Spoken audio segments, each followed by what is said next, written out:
Welcome to today's video. My name is Madelon and this is Madelon Talks. Today we'll discuss the most important crypto and macroeconomic news of the week, and in this week's video we have a lot to discuss. We're going to take a look at ETHRocks, a new NFT product, and it's insane. It's going viral on Twitter, and then Alda tweeted about this, and we're going to take a look at that tweet storm. We're also going to look at Lionel Messi getting paid in a community token, which is quite interesting and might say something about the future. Also, we have a survey of the 100 biggest banks that went into Bitcoin or crypto and are exposed to that. So we're going to take a look at that survey as well. And in the end of this video, before we're going to take a look at the chart, of course, we're going to talk about the biggest DeFi hack in history with over 611 million coins that were lost because the hacker did something strange, and we will discuss this as well. But we're going to start this video with taking a look at the macroeconomic news. But before we do that, I would like to invite you to subscribe to this channel because you aren't subscribed yet. Make sure to do so by clicking on the red button down below, and also make sure to click the bell so you will get notified when there is a new video online. And we're going to start today's video with this tweet from Jesse Felder, and he's saying the following: well, the macroeconomic landscape is different from the 1970s. Certain similarities have emerged. Transitory inflation is proving hotter and more persistent than expected. Real economic growth is cooling and millions of workers remain sidelined. So what he's actually saying is that isn't the same scenario as we've had in the 1970s, which is called stagflation, but it looks like stagflation, or at least it's smelling really fishy right now. So the central bank is saying something completely different. We've had Jerome Powell from the Fed saying that this doesn't look like a 1970s scenario because inflation is transitory. Now we're seeing that transitory inflation is proving hotter and more persistent than expected. So we can put some question marks behind the fact that inflation is going to be transitory. Maybe it's not, and we've been saying this for over the last couple of 6 months already. And then we have the real economic growth, which is cooling down. And we've had a lot of central banks' money printed out of thin air flowing into the economy. And this means that we have the same scenarios with a drug addict. Because if you have, for example, a drug addict, then you need to have more drugs in order to have the same effect on your body. This is completely the same when it comes to the economy, only this is called monetary drugs. So we need more money in order to get more growth or faster growth. And now we see that the growth is declining, even though there is more money being printed than we've seen before ever. And the craziest thing about this fact is that if they print more money, then the growth will not cool down as fast as we see right now, but the inflation will rise as well. So this is a really tough scenario for the presidents of the central banks to be in. We've had a scenario in the 1970s and stagflation. The only way you can get out of this scenario, or at least what they did at that time, is rising the interest rates. And they did this to 15, maybe even 20%. And that's impossible right now because we have this debt-based economy. And what we see as well is that millions of workers remain sidelined. And this is because of the wage push inflation. And this means that the prices of housing, of food, of whatever you can think of are rising so fast that people in, let's say, hospitality or the restaurant business are saying, I'd rather stay home instead of working my ass off and that I can barely pay my rent or my mortgage. So that's actually the scenario we're in right now, and this is a really bad one, and that's probably what the central bankers have been, or at least they knew that this was going on, I think, or at least I hope that they knew this, and that's why they need to have this great reset. And this is going to take a couple of more years before we see this big reset or this transition into a new central bank digital currency. Well, we're probably not going to switch one for one. We're probably going to see the same as we've had with the guilder, going from the guilder to the euro when we in the Netherlands went from 2.5 to 1 euro, I think, instead of 1 on 1. So everything went more expensive, and that's what we're going to see when it comes to the central bank digital currency of Europe, of America, and of China as well. So we're going to see a lot more inflation actually. Prices have risen at an annual rate of 7.1% in 2021 and 8.4% in the past 3 months, with virtually every inflation warning light flashing red for the first time since 1980s. Why is there so little concern in Washington? So in Washington, they aren't doing a thing right now. And that's what Jesse Felder asks himself. Why aren't they doing anything? And this is probably all about managing expectations. What we've discussed in the last video. They don't want to, or at least if they want to take a step, then they're going to tell you way before, because they don't want to be the reason why the stock market is crashing, for example. So they are going to get or give us hints right before they're going to rise interest rates. But if they choose to raise interest rates, or if they choose to be in a scenario in which we have inflation, both scenarios are wrong. Because if we're going to raise interest rates, we're going to see a bubble popping on the housing market, on the stock market, on whatever. If you're going to remain doing what they're doing right now, then we're going to see that the prices of everything are going to rise way faster, and way that everyone gets poor really quick instead of poor slowly.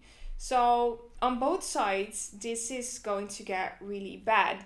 I've had a lot of friends emailing me or sending me pictures from things that they bought, and that like a couple of months ago, or at least 1 month, or maybe even three weeks ago. And the prices of all of these, for example, tables, chairs, lighting, everything was 10 to 20% more expensive in a time period of, let's say, 2 months until 3 weeks. So there is something going on which is really important to notice. And also keep in mind that having money in the bank isn't getting you anywhere. So you need to do something with your money in order to don't get poor faster, or don't get poor fast. In the early days we said don't get poor slowly, and that's actually what inflation is doing. It gets you poor slowly, but right now inflation is rising way faster, and as you can see, it's getting real. This is big time, way more than expected actually. So this means that the survey isn't really at the at what we're expecting right now. So we must keep in mind that this is going on, and that this is heavy. It's heavy. Okay, let's take a look at this wage growth tracker, because as I said before, there is a lot of unemployment. Even in America, there are 10 million jobs available, but there are only 9 million people that can get a job or want to have a job. So there are way too much job openings available. And if we take a look at the Atlanta's Fed's wage growth tracker, then we can see that for the 3 months ending in July 2021, 3.7%, it was 3.7% up from 3.2% in June, and increase was due to 4.5% gain in the monthly median wage growth of July, which is the highest reading for a single month since 2007. So this means that the wage prices, the wage push inflation, are already rising because they need to. Otherwise, someone working for McDonald's is going to say, I can't pay my rent, so I have to find another job. So what they're doing is raising wages in order to get more customers in, but this means that products will end up being more expensive, and then you will get the upward spiral, in which we have a more expensive product line, but also more expensive wages or higher wages, and then we will have an effect that will go on and go on and go on if we remain printing money and lowering interest rates, etc., etc. So this is quite heavy. I want to show you this one, and I would like to show you guys this article, and this is a really important one. I will put a link down below, and I would like you to take a look at this, because this is where everything went sideways. WTF happened in 1971. We know what happened in 1971. In 1971, we've had the decoupling of gold. We got rid of the golden standard, or at least the Federal Reserve got rid of it. And this happened in 1971, and that meant that they could print money endlessly out of thin air. And this is where, or at least this is why, these bubbles have been creating, why we're not as wealthy as citizens or households in, let's say, 1964. As you've probably noticed, you know that at that time the women could stay home and the man will go to work, and it was okay to have a house, rent a house, or buy a house or whatever. And right now you have to have 2 salaries or maybe even 2 jobs in order to pay for your house and your basic needs and services, etc., etc. So there are a lot of important charts in this WTF happened in 1971 website. For example, the growth and productivity and hourly compensation. You see that this went like, until the decoupling, this happened, we went sideways. The compensation didn't grow that much as the productivity.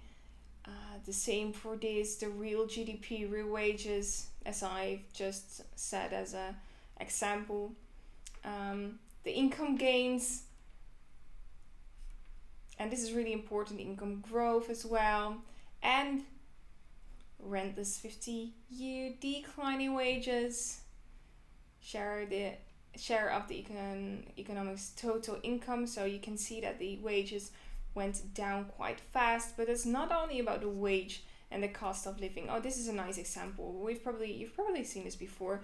A new house, the cost of a new house at that time, the average income at that time. So in, like, let's say 2.5 years, you could buy your own house if you'd saved everything.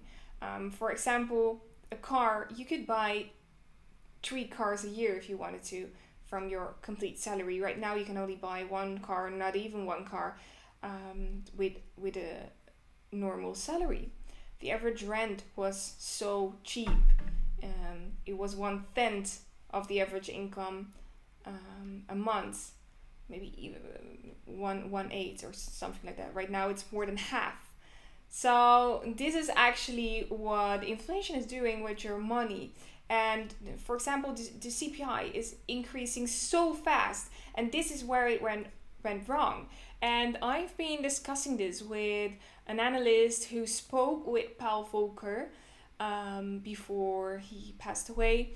And what's really important about this thing is that they actually didn't know what to do at that time. This was the only good option, or at least they are still standing behind the fact that they decoupled gold, that they got rid of the golden standard, even though this bubble debt economy started.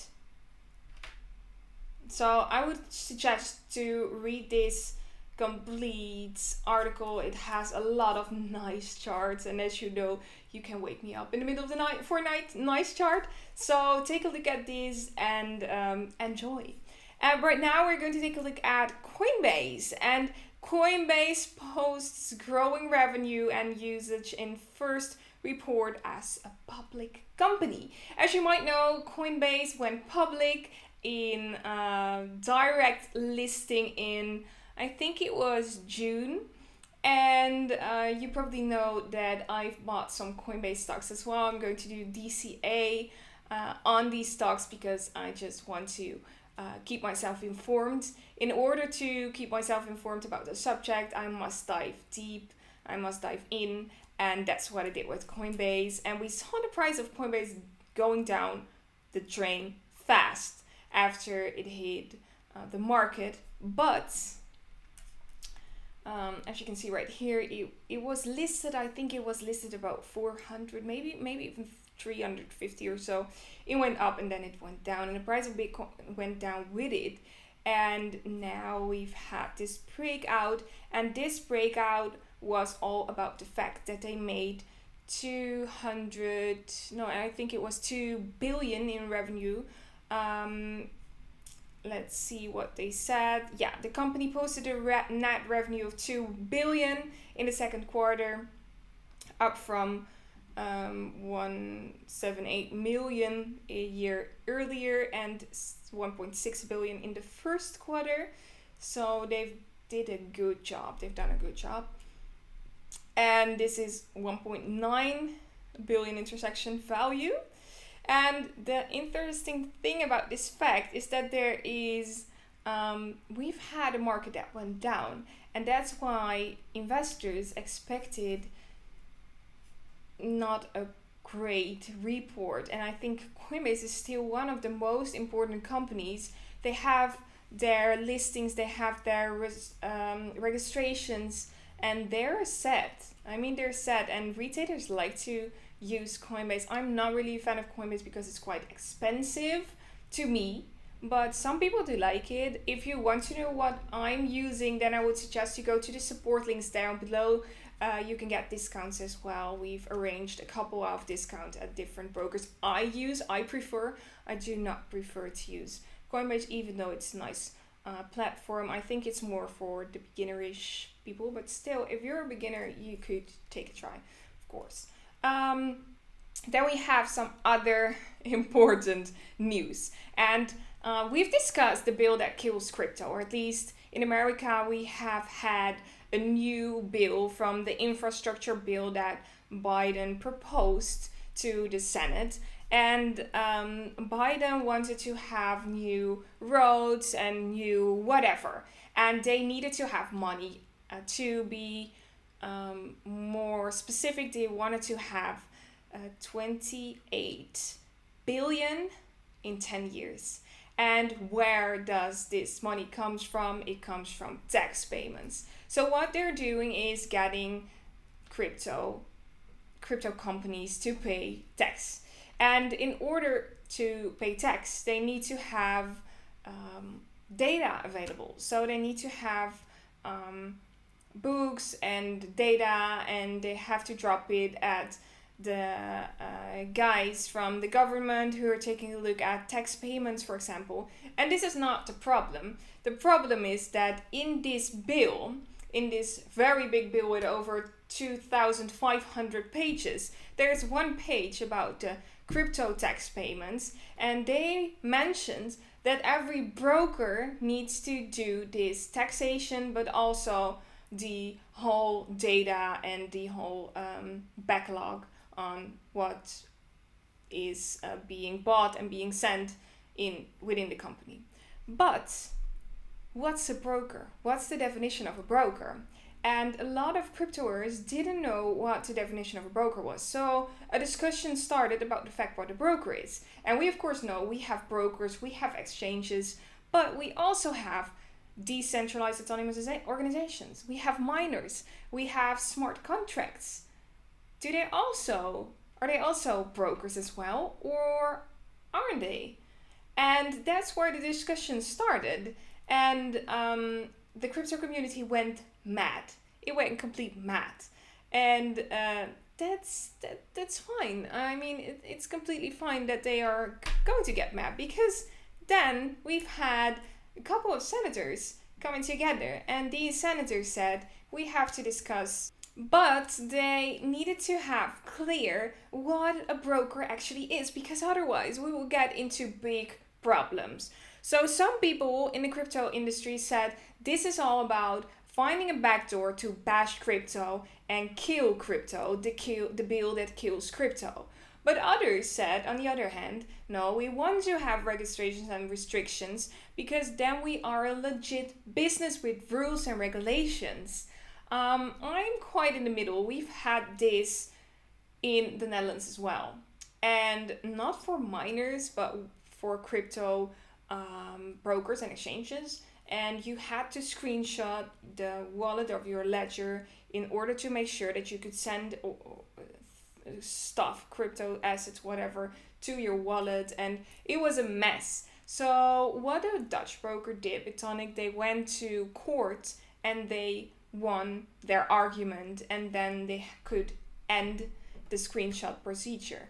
But a DAO can't go to court, same as miners can go to court, for example, but smart contracts can go to court. So that's quite heavy. And there were some, how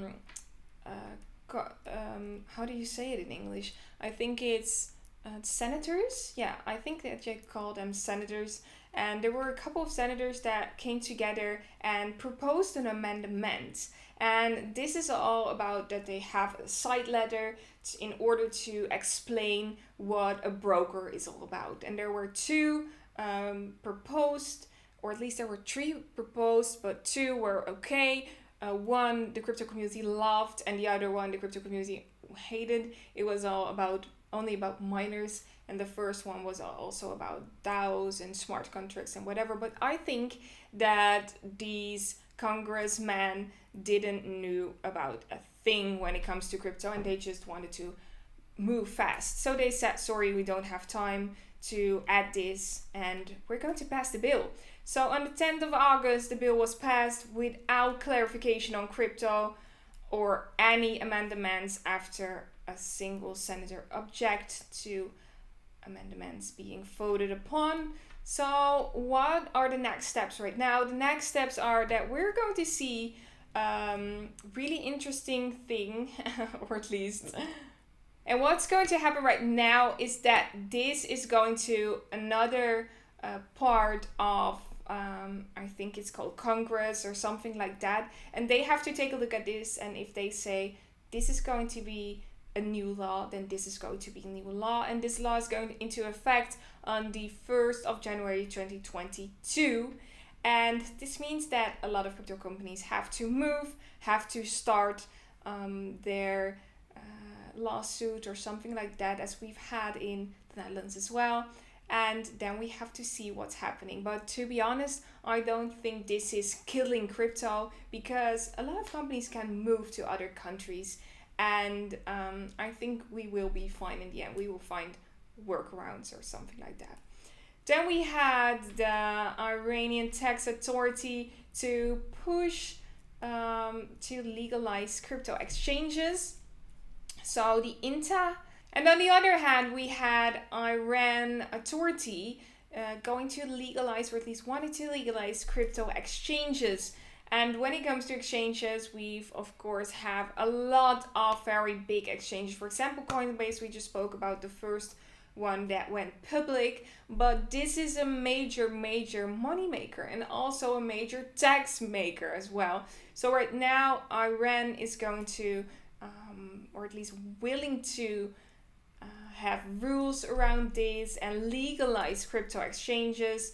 And they're probably going to do this on the 22nd of September. We're going to hear more about this. So the biggest DeFi hack in history happened last week, with over 611 million coins that were stolen. And this DeFi hack happened on the Poly network. And the Poly network is a network that connects different blockchains, for example, the Binance Smart Chain, Ethereum chain, and Poly itself. And at that time, the hacker spoke via Ethereum transactions with the team of Poly, and the hacker realized that the coins that he had stolen were blacklisted, or at least some of them were blacklisted. For example, the USDT coins were blacklisted, so no one could trade them on exchanges anymore. And as we saw this story continuing, the hacker sent some of the coins back. So 611 million coins were stolen, and right now half of the coins have been returned. And now the hacker wants to have a bounty because he hacked the system and he find that he is a legend right now. And yeah, it's quite strange, but still he has returned a lot of Ethereum, a lot of Tether as well. Right now, over a half of the 611 million, I think it was 300 something that he is being returning right now. And they're still talking to the hacker to see if he's going to return everything. And the company offered the hacker $500,000 as a bounty after all the assets are returned. It has also assured that the hacker that the company will not be pressing charges if all assets are returned. So this is insane if he's going to return this. And yeah, he found a gap in the code, and that's why he hacked the system. But this is not how it should go, right? But still, we're going to see if everything returns. Then we had the ETHRocks prize saga, and these are rocks, literally drawn rocks on your computer, which as NFTs are being sold for $200,000. It's insane right now. And we actually saw Alden tweeting about this, and she said, I feel like there are better things to buy for 135k than a picture of a rock. Maybe it's just me. Not saying that NFTs aren't a thing, but creators are going to make countless different creations until they saturate demand and delight the market. And I think she's completely right. And she's also saying that she sees 3 different camps right now. Yeah, it's a bubble. It's totally crazy. Other ones are saying NFTs are for money laundering. We've had that with the cryptocurrency market as well. Those both. And the third one is saying, what do you mean? It's some 2017 vintage stuff right here, and there are only 10,000 punks, 10,000 rabbits, 10,000 apes, and 8,888 penguins. But you can imagine so many different things that can be limited. For example, Pokemon cards that can be limited, that all of the money can flow into that, and then all the money will be gone. I don't know. I think it's literally insane. But NFTs are really interesting to watch. It's a really interesting market, and I think that you can make money on it. But from an investment perspective, I don't know where this is going to end. Okay, then we had this survey of the top 100 world banks that reportedly have crypto and blockchain exposure. So 55% of the biggest banks in the world have crypto and blockchain exposure. And according to the research from blockchain data, a blockchain market intelligence outfit, this insolvent reportedly cuts after direct and indirect investments in crypto and decentralized ledger technology. So they also see blockchain as decentralized ledger technology. I don't think that fits but okay.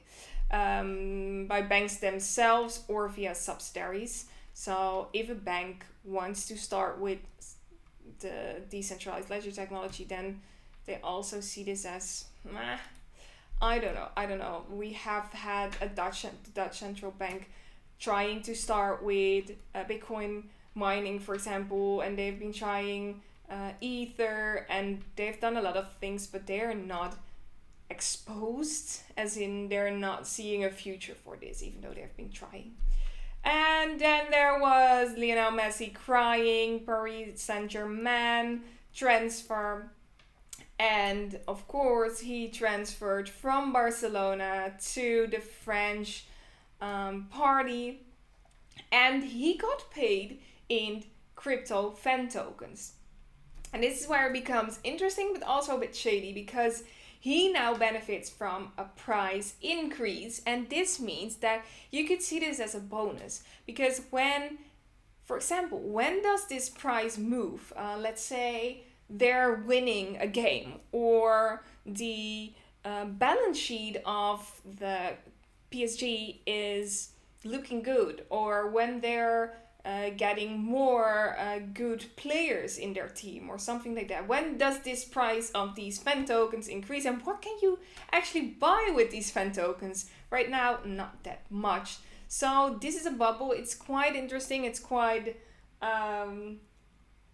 scary at the same time, because a lot of these tokens are complete, I don't want to say BS, but it's getting close. It's getting close. So I'd rather see that they paid in with Bitcoin, for example. But still, I hope that this will give him some extra bonus feeling. If he scores, that he will get an extra payment or something like that, or that the price of these coins will start rising. But on the other hand, he could sell them as fast as well. So I don't know what to think about this, but it's an interesting story, and we will take a look at what the next clubs and players will do when it comes to fan tokens. It's actually a loyalty program, but then exchangeable.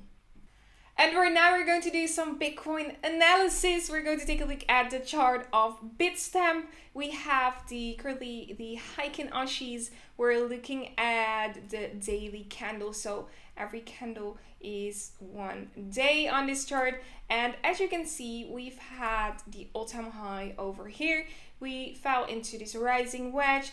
We broke out downward. We had this target point. We hit the target point exactly. Then we made this new head and shoulder pattern. We fell down exactly, hitting the target price around 34k. Then we fell into this falling wedge. We broke out upward. This was the first target point around 40.5k.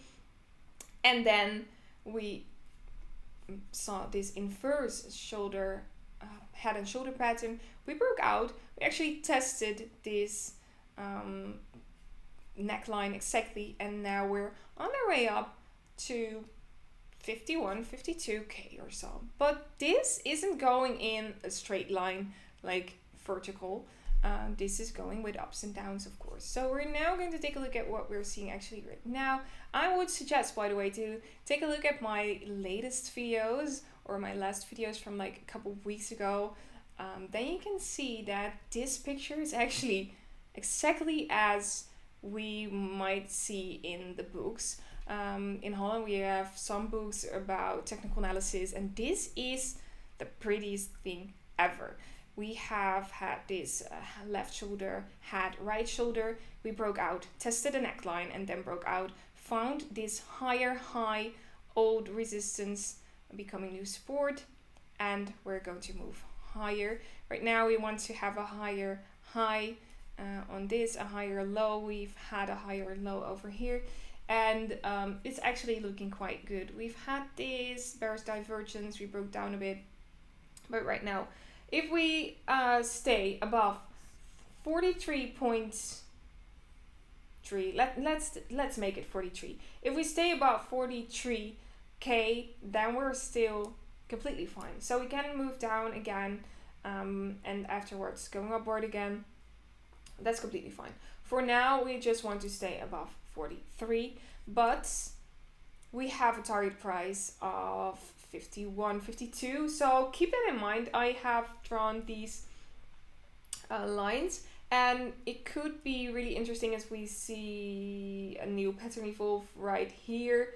And then we can, like, if we make a falling wedge, for example, over here, then we can see a new breakout upward. But right now I don't see a nice pattern, or so I can't say much about this. I can zoom in, but then we have it too big to, like, we have this, it's an uptrend still. As you can see, it's an uptrend still. So it's nice. We can actually go down, find a higher low again, as we've had here before. This was a higher low. We can go down again, find a higher low, so that's still fine. But if we break out upward, we're actually quite low at RSI, so we're probably not going to break out upward right now. volume is meh. We want to see volume like this, so at least going to until here, way above the average, the median. And it's actually looking good. Right now we're stuck in the middle, as you can see. We're still a bit more bullish than we're bearish, but on the short time frame. So on the longer time frame, we're still super bullish and we're still going into the best direction we can. So it's looking great, and I would like to thank you for watching this video. If you want to have more information about the market, more information about what's going on, then I would suggest to follow me on Instagram at Madelon with 2 lower dashes, and you will get notified when there is latest news or when the macro news hit or new price targets or something like that. I will discuss this on Instagram and on Twitter as well. For now, I'd like to thank you. Also, make sure to press the blue button, the blue thumbs if you like this video. And I hope to see you next week at a new Madelon Talks. See you then. Bye!